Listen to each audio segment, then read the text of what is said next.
We have some massive updates and reports to get through today, my friends, so I can't afford to waste any time with the intro. I've got tons of things to get through. I hope you guys enjoy. Hit that like button, share your thoughts and opinions, and of course, I've now received my 24-25 home kit, and I'm not gonna lie, for me, I love this kit. I love the designs, I love the print, I think the colors go well together, and it's something I tend to go for with my personal style. I think the thing's an absolute beauty, and if you guys still want to secure your home kit for next season in time, use my affiliate links below, and don't forget to use Nini10 at checkout to get 10% off your final order. Let me know in the comments if you guys already have your new home kit. So I hope you guys enjoy, and let's get straight into things. Let's start things by discussing this afternoon's breaking reports involving Vieira, as this afternoon it has been confirmed. Vieira has left Strasbourg by mutual consent. At the moment, he is the current favourite to take over as the new United States manager. And a few days prior, when asked about links between himself and the United States, he critically said that his focus was only on Strasbourg. But now we fast forward to the reality of today, and he has left by mutual consent.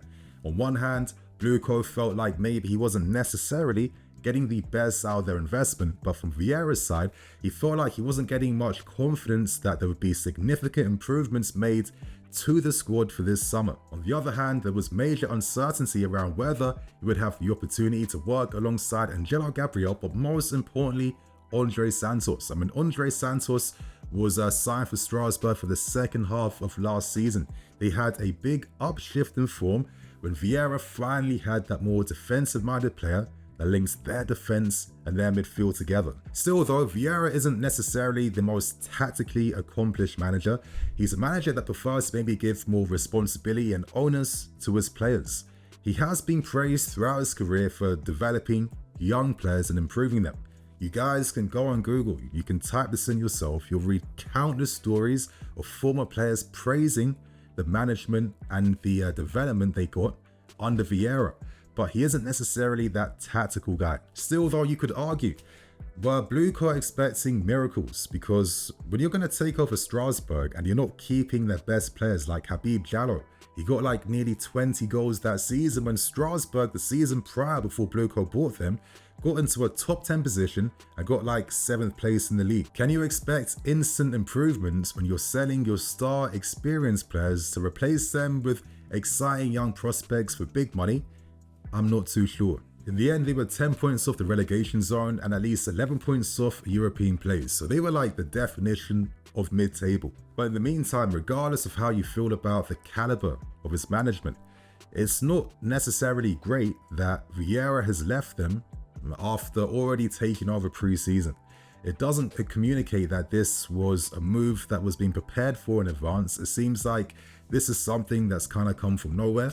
Yes, Strasbourg have been pretty awful in pre-season, and maybe Vieira's thinking to himself, I'm leaving at the right time because I sense I'm part of a sinking ship. Strasbourg's average age in their squad has dropped even more compared to last season, and things aren't looking too promising. Now, to give you guys some more context, just to paint a picture right now, as we know, the TV rights situation in Ligue 1 is an absolute farce. It's like 5 or 6 weeks until the new Ligue 1 season starts, and nothing has been officially agreed upon in terms of TV rights. Now, at the moment, I think 2 days ago, it was confirmed that an agreement in principle has been struck between BeIN Sport and DAZN up to the tune of 500 million over the next 2 years.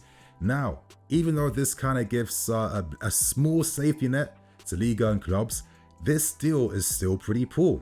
It is significantly less than last season's deal struck between Amazon, Canal Plus, and other TV rights partners. It means that French clubs will earn a pittance when it comes to league positions and other league-related bonuses. It explains why so many French clubs have been open to selling players, but it just means that the quality of the league is set to reduce now, as there's a massive talent drain coming out from France at this point in time. The league currently isn't in its best investable position, and I think that's even reflected by the business we've done, where Strasbourg haven't signed too many players. And for example, players like Caleb Wiley, who would have traditionally been bought under Blueco, is now being bought by us to then get loaned out to Strasbourg. But this TV rights deal has created a lot of unexpected situations now, and these come with real life consequences. Another recent example is FSG Holding Company, the company that owns Liverpool now, failing their attempts to strike a deal with Bordeaux. Now, they released a statement to say the deal was off, but reports mentioned 2 reasons were behind why this deal fell through. Number 1, financial burdens associated with Bordeaux Stadium, which currently operates at a loss, kind of like revealed numbers wise that this could really work out badly against us in the future. But most importantly, there's now a broader financial ramification of French football's financial state in general, based on the TV rights deals now being worth even less than original expectations they once had in 2020, where they all hoped they could earn a deal close to around 1 billion over 4 years, and now you're getting like a quarter of that at this point in time. So we're now even seeing small signs that Strasbourg aren't even investing as much to improve the state of the team. Now, let's hope this situation can be fixed now.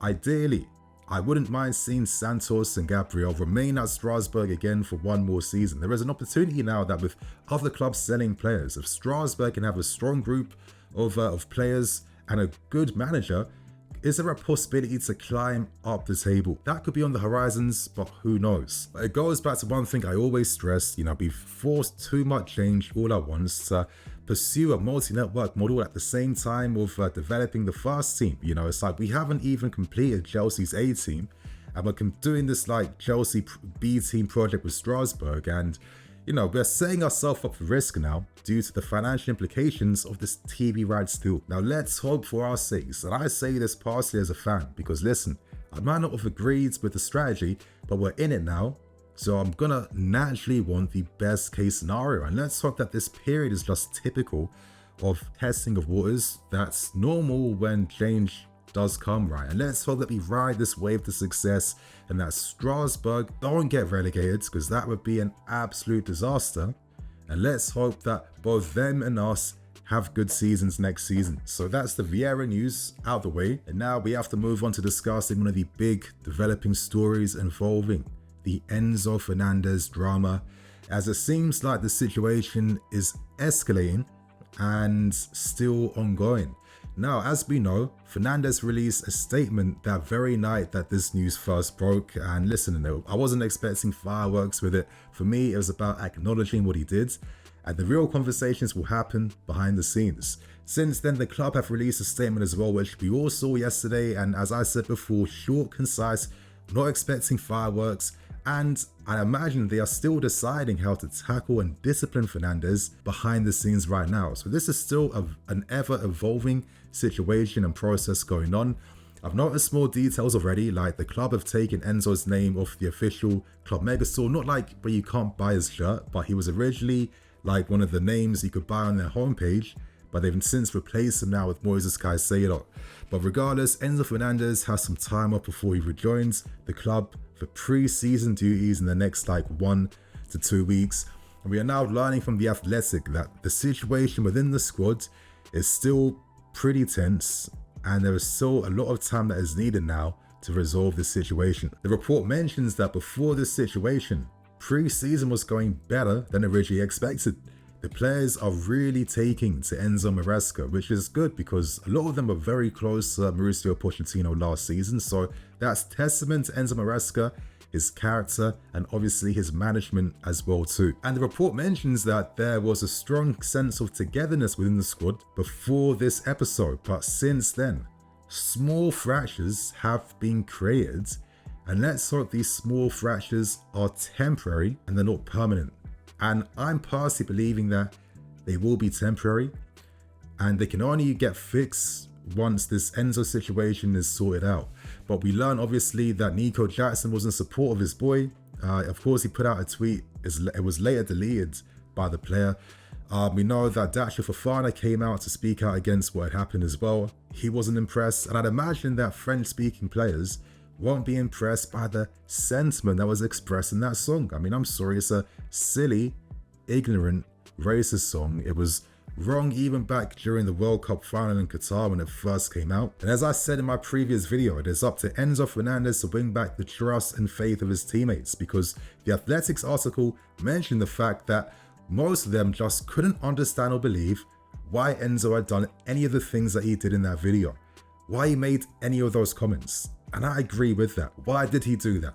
Like, you can't be sharing a dressing room with these guys for like over 18 months to then be releasing something this insensitive and this disrespectful and this rude. I mean, as we know, things are quite politically tense in France to begin with. You know, Le Pen recently lost the election there, and we saw players like Koundé, Chouameni, and many of the French-born players come out and support against her rhetoric, and against her political beliefs, and they wanted to unite France again. So let's not, you know, dismiss the feelings of the players. I know from a lot of the reactions and comments, people are making it about their personal takes and feelings on this situation, but we're all outsiders. We're peering into this. We shouldn't project our personal thoughts and make them the reality. No matter how you feel about this situation, the reality simply is the players aren't happy. So if that's the reality, Enzo will have to fix this and the club will have to do that too. But to be honest, I have a bit of faith and confidence this situation will be resolved, because this club doesn't play around with episodes like this whatsoever. And I do think that after these guys have spent a lot of time with Enzo for 18 months, they'll know that he's more than this, you know, little silly episode that he's had and the ignorance that he showed. But it's up to Enzo now to show that he is remorseful. He will apologize to the right people and make things happen, because the last thing we need now is for this situation to get politicized. Because today in Argentina, I think the Argentinian vice president in Victoria, Villarreal, came out to say no colonist country is going to intimidate us for a football song or for telling the truths that they do not want to admit. Stop feigning indignation, hypocrites. Enzo, I'm with you. Now, Enzo didn't ask for that support. Let's clarify that. This is what happens in today's world, where politics can weaponize things and escalate them to degrees that they shouldn't escalate to. I'm not here to talk about politics and getting deep like that. All I'm here to say is that it's really up to Enzo now to show some character. He's a young man. He can still grow from this. I'm sure he will learn from this as well too. You know, don't let this situation get weaponized politically, and, you know, show that humility, get the respect back from your teammates. I'm sure he can. I'm sure that a lot of them will change their tune if Enzo comes in correct. And I think this situation can be resolved, and he will have some time now to think about how to get over a pretty embarrassing ordeal. Because I think out of all of this, it's just a pretty embarrassing situation. Let's keep it real. So that is the ongoing news surrounding Enzo Fernandez right now. Obviously, share your thoughts and opinions. What do you guys feel about things? And for the final story today, we have yet again more Nico Williams updates. Now we're getting tons of reports coming out from Marca, Mundo Deportivo, Sport, and a host more in Spain regarding what is going on surrounding Nico Williams. It's reported we are still prioritizing him as our star left-wing option we'd hope to sign.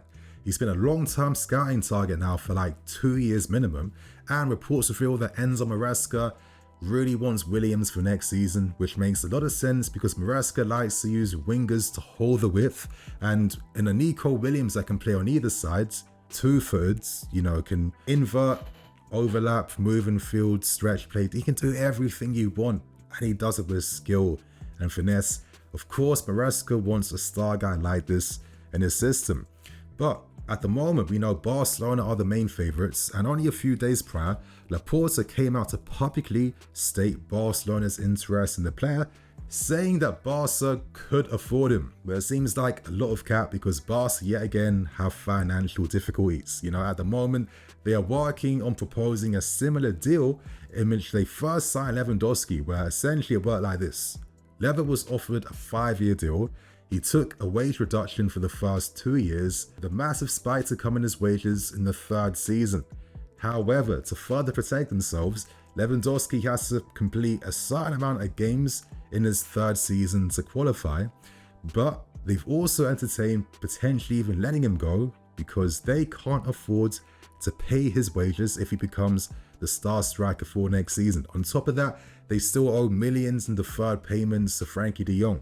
And, you know, at the moment, they've peaked their annual La Liga spending limit, so they have to work on ways to free up their budget to, of course, sign Nico Williams. The only thing they have going their way is that the intangibles in their strategy, the fact that Nico is so close to Yamal, Pedri, Javi, Balde and Ferran Torres, the fact he would be a regular first team player, he could kickstart a new dynasty at Barcelona, that could be enticing. But then equally, Barca don't inspire confidence when it comes to, paying for moves, paying for wages, and he's already on a very comfortable wage packet at Athletic Bilbao. But in the meantime, Athletic Bilbao, they're in the best situation. Right now, they're one of the most sustainable clubs in Europe. They are a cash-rich club. There are no debts. And this is where their Basque-only policy really paves the way for their strong finances as a football club. As they have said, we will only sell him if the club activates his full release clause. No negotiations. So technically, any club can do that at any time, but clubs are struggling to afford his wage packet. Athletic Bilbao can afford to pay their players top money. Nico Williams earns 200,000 euros a week. His older brother in Anarchy earns around 150k a week. But what makes Athletic Bilbao's strategy so interesting is that they pay their players actually every 6 months. They don't pay them on a monthly basis. So you're playing for a club that plays great football. It gives you massive wages as well. You finally won a trophy with them last season for the first time. Bilbao don't need to sell. And essentially, I see it working like this. If we have any chance in hell to sign Williams, we have to present a better financial offer compared to anyone. Because I think, honestly, money is the only thing we have to potentially persuade the player to sign for us right now. Because if not, I think personally he will wait for Barcelona. I think he will wait another season with Bilbao if it guarantees a move to Barca for next season. So I think right now is a small window of opportunity to entice Williams, but you can only do that if you will show some flexibility when it comes to breaking your wage structure. Because sometimes for certain players you have to do that. Now we didn't do that for Odyssey, but we didn't fail the move for Odyssey because of his wages. I've discussed it so many times. We just put the player off because we just didn't hold any contact with him for a week. And our negotiations were really poor. So let's see what happens. Nico Williams reports aren't going anywhere anytime soon. But to just give my final parting words, it just annoys me that, when I look at us signing like a Dacho Fofana, for example, that would just cover Nico Williams' wages, and I think to myself, if we didn't invest in signing these players that are kind of inconsequential for us, that outside of getting a bit of profit in the future, they have no place in our first team, they're not necessarily excelling at their loan clubs, and it feels like we diverted money away from the first team, which helps in these current predicaments where you have small opportunities to sign talents at the level of Nico Williams. These can then leave you and go by you because your finances weren't patterned. So let's see what happens. Maybe if we can guarantee some sales of more common grads, that can free up more possibilities for us to spend big and be a bit more ambitious this window. So my friends, that's all the big stories today. So much to get through. I hope you guys enjoy. And on that note, I am the EFC. This is BlueLionsTV. See you all soon.